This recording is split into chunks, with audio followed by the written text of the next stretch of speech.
माय माऊली नमस्कार. त्रिवेणी ओवी जागर सण वार उत्सव उपक्रमात आज भाऊबीज.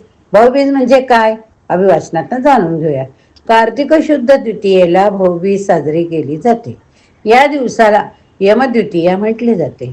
या दिवशी यम आपली बहीण यमुना हिच्या घरी जेवायला गेला, म्हणून या दिवसाला यमद्वितीया असे नाव मिळाले.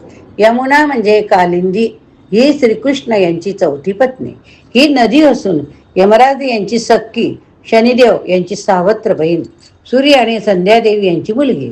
भाऊबीजेच्या दिवशी कुठल्याही पुरुषाने स्वतःच्या घरी पत्नीच्या हातचे अन्न खायचे नसते.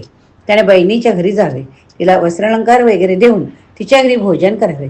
सख्खी बहीण नसेल तर कोणत्याही बहिणीकडे अन्य कोणत्याही स्त्रीला भगिनी मानून तिच्याकडे जेवायला जावे असे सांगितले आहे. भाऊबीजेची कथा श्रवण करूया.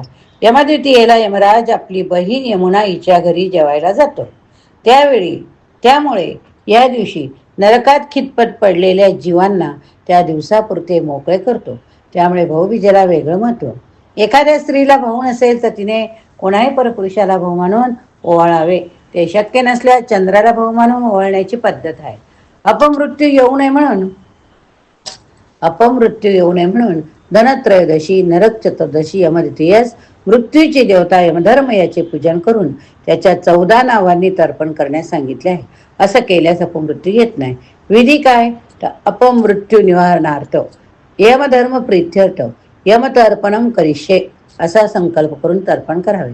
यम, धर्मराज, मृत्यू, अंतक, वैवस्वत, काल, सरभूत क्षयकर, औदुंबर, दग्न, नील, परमेष्टिन, रुपोदर, चंद्र, चित्रगुप्त.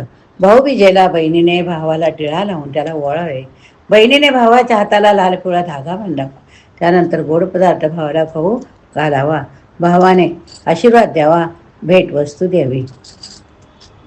अशा प्रकारे भावा बहिण्याचं प्रेम अतूट नाते सदैव राहावे, सरळ राहावे.